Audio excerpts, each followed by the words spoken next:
сам человек в сознании, будучи в сознании, Присяжный. такие травмы головы не получает.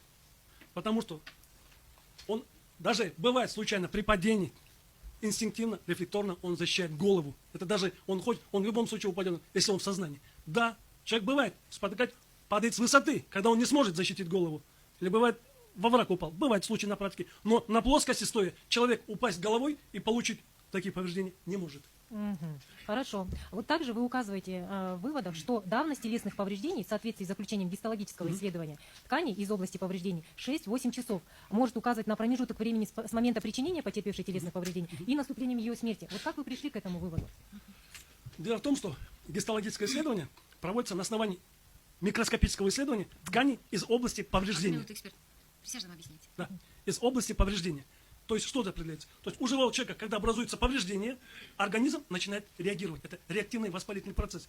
В течение часа особых таких изменений не происходит. И гистологи не увидят, что там клетки крови, которые борются с этими кровоизлияниями, они выходят из кровяного русла, приходят лейкоциты, вот по ним начинают. Они через час только выходят. До часа они свежие будут считаться. Как только клетки выходят, они через несколько часов имеют определенный вид.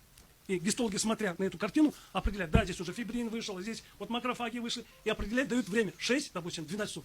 Но после того, как смерть наступает, все процессы останавливаются. Уже никаких изменений не будет. То есть там уже не будет 24 часа, там двое суток, смерть наступает, все биологические процессы останавливаются. Поэтому этого реактивного воспаления по-другому никто не увидит.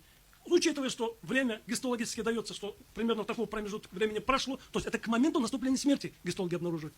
Соответственно, это позволяет эксперту дать вывод, что да, в этот промежуток 6-8 часов, 12 часов наступила смерть. Это, конечно, не говорит он через 8 часов.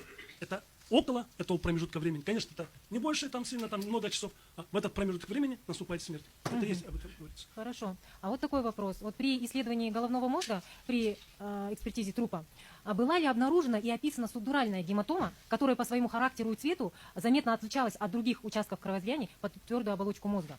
То есть могла ли она соответствовать какой-то хронической субдуральной гематоме?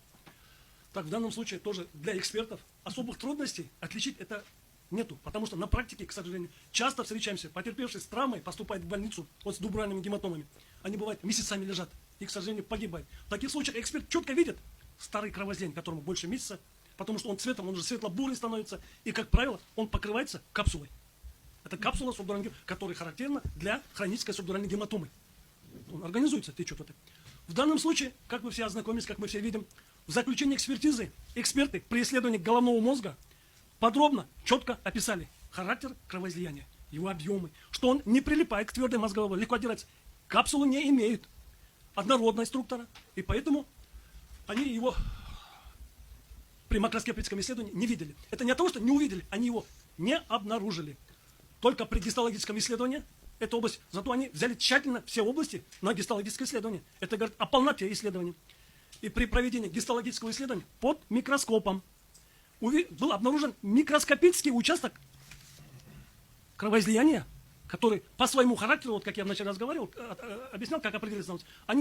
Гистологи обнаруживают участок микроскопический, который соответствует давности 3-4 недели. Но ни капсулы, ни других параметров они не могут установить, потому что мы все понимаем, что такое микроскоп, там 10-кратное, 20-кратное увеличение, они участки, и они подчеркнули микроскопический участок. То есть никаких значимых, которых можно было подвергнуть оценке, при исследовании трупа обнаружено не было. Это у нас называется гистологическая находка. Находка называется при проведении дополнительных исследований.